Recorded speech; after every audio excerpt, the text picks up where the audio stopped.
If you lose your job in Shanghai, will you become homeless? No, Shanghai has no homeless people. When my daughter and I see homeless people on TV, I tell her this. In China, very few become homeless because first, there are shelters, and second, if someone struggles, the local community will help them to find simple jobs to survive. No. Hello guys, sorry today it's rainy, so I come to another village. Here, this village, they have a lot of government sponsored, houses. Such a program, that famous program is called like poverty alleviation. So today I just want to have a couple interviews with the managers and see what they are going to say. Okay. We're talking about a country that had just come out less than 10 years out of just decades of warfare. The country was destroyed.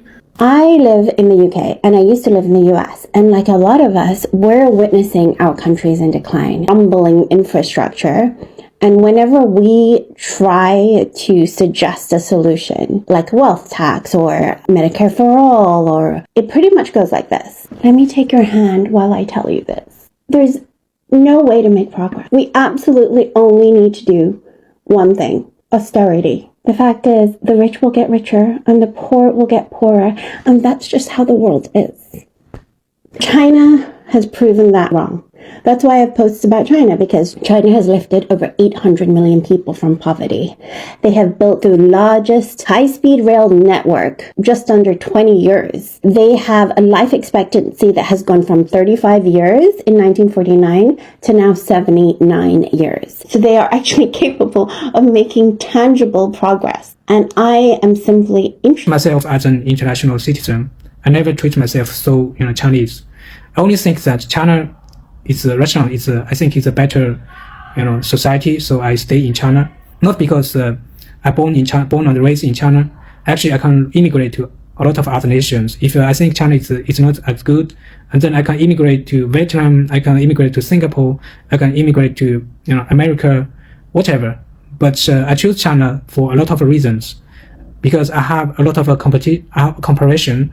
I've been to many countries. I just compare. This is my freedom. I choose where I live, right? I choose the best one, really. I'm very open for discussion. Thank you. Just have a look.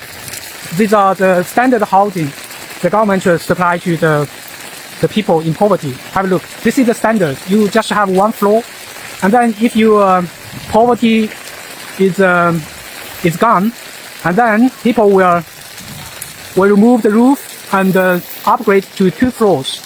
This is really a comparison. Some people, they have a good job and learn some skills to make some money, and then they will have 2 floors, even 3 floors, right? This is the standards. Look at this. The standards. The government will support the people in poor, right? In poverty. And I'm going to have a short interview with those ladies, okay? Just have a look. 你好，这位你可不可以说普通话？我可以说普通话呀。啊，可以，那最好了，就这样的。可以说普通话。啊，这样的。你们这个房子是什么时候建的？8年了吧？有8年了。有8年了，8年了。跟我那个儿子有8年了哈。7年了是吧7、8年了。7、8年了。这个是不是当时政府资助的？这个房子是不是？政府资助的。啊，政府当时你们政府资助了你们多少钱？那我不知道。你大概知道吗？你问他。这个要我妈妈才知道，我不太清楚。问一下，政府資助好多錢嘛？總是幾多額？一共寫4萬是4分4萬。哦，每人4萬是吧？4個人你有4口人，所以說一共是12萬16萬，4口人是16萬，4是16啊。12萬。12萬，當時資助了12萬是吧？12萬是吧？然後他們的也是，是不是？然後呢，他們後來就是經濟改善之後，然後把2樓建起來了，是吧？對。對，這樣的好。然後我等一下跟你解釋我在做一個什麼項目啊，這不要緊的，這個就是讓國外的人知道，就是中國，就是我們政府在為那些貧困人民做了哪些事情，就这个意思。然后这个我们中国的待遇肯定比外国的待遇好了，好得多。这个国外的讲反正客观实事求是就可以了，就是这个确实是他做了这个事吧，是不是？然后我们也如实报道就可以了。感觉中国的待遇比外国的好。对。Okay, just I just speak Mandarin with those ladies, and they told me that this house was built like 2018 or 2017 like that, and they told me that each one person the government will subsidize about like 30,000 RMB, so the totally the government supposed them like 120,000 RMB for this building, and their neighboring. Their children graduated from college, and then they found a good job, and then they upgraded to 2 floors. So it's a good example of how the poverty alleviation program works in China. And it's as a poor family, mostly they cannot support their children to go to university, right? So the government helps them, and then they have extra money to pay the tuition for their children, and later their children, working very hard, and then found a good job, and then they just came out from poverty, and then they will improve their lives, right? So this is the real, story, first-hand information, the story about how the program works in China. But most people, most Chinese, they appreciate this program, and they give a huge credit to our government. Thank you. This is today's sharing. My first time in Hong Kong, and I thought these people were homeless, but oh man, was I wrong. They are the so-called FDH. Foreign domestic helper. They are essentially nannies who work 6 days a week for rich people in Hong Kong, and they only have 1 day of rest during the week. On every Sunday, they gather together to socialize and make friends with other nannies. Why do you guys sit on cartons on bridges? And Free place to stay. what's your income per month? 4,730 Hong Kong dollar. How happy are you guys from 0 to 10? For me, 7, because it's really hard, far away from your family. Do you consider all of you yourself very lucky to have this job? 10 years. 10 years. 10 years. 14 years. 14. Thank you so much. Honestly, they are one of the Thank you so nicest much. people I've ever met. I fully agree with what you're saying here, that there are reasons why that famine happened, and those reasons are myriad. There were, as you said, we're talking about a country that had just come out less than 10 years out of just decades of warfare. The country was destroyed. There were floods and then droughts. There was as you said, an inexperience in managing a country, right? Because the prior systems had been destroyed, and what they were working with wasn't quite as experienced. Doesn't mean it was insufficient necessarily, but the Communist Party of China was very much an experiment, and it was even more so at the time in its very experimental phase. And certainly the situation with the Soviet Union deteriorating played a role in this as well. This is a pretty incredible assertion here, considering that Chinese people aren't starving. And rather than trying to convince you of that, because it seems like there's really, you got your mind made up. I don't know that I could convince you otherwise, but I do want to make one really important point about Chinese people and starvation. This is a fun Wikipedia article. It's a list of famines in China. Here's what I want you to know. There was a famine in 1715, and then another one, 60 years later, and then we got another one 100 years later, then we've got another one 500 years later, then another one 100 years later, 20 years later, 20 years later, 10 years later, 30 years later, 20 years later, 40 years later, 30 years later, 10 years later. You You see what I'm saying here? Do you see how frequent they become as the population gets larger and larger in China? Right? They get a lot closer together, right?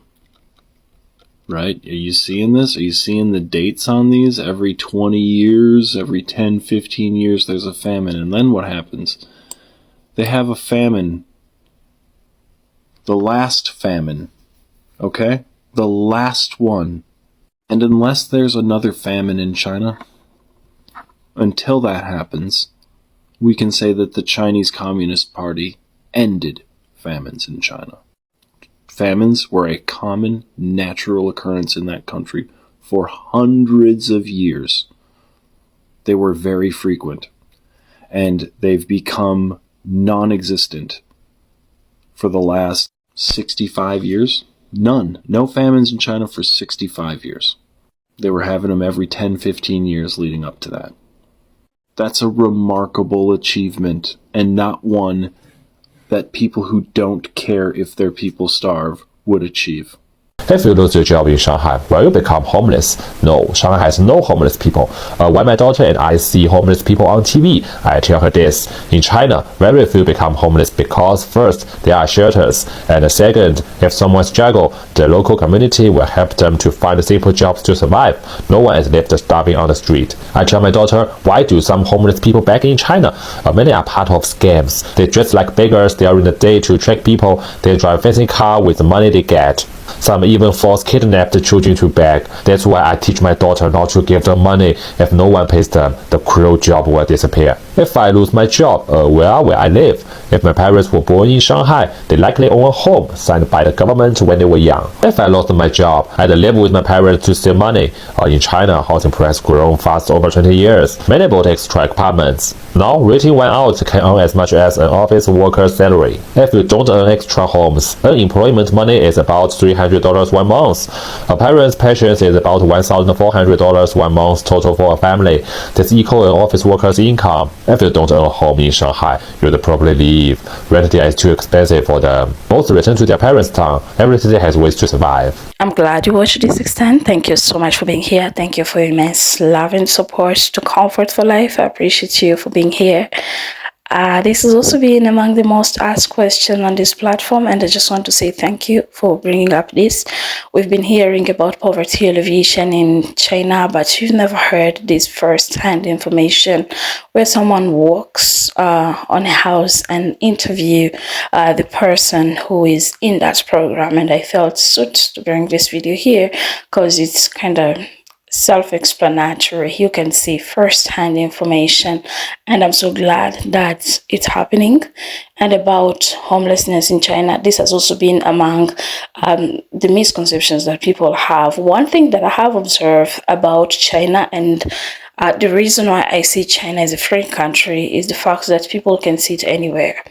I've seen videos about Shanghai, and you see people sitting almost everywhere around the road. They can sit and eat and relax. They can dance on the road. They can, like in parks also, which is just in a public space. So they have so many things. It's important for us to understand the culture before we start making judgments about a country. So yeah, that's what I wanted to pass across about starvation.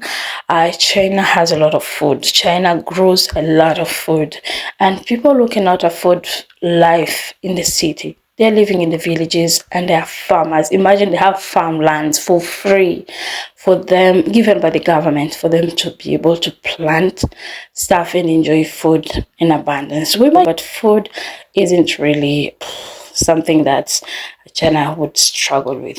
So that's what it is about this video. That was it. Thank you so much for being here, and I appreciate you. Stay tuned for more.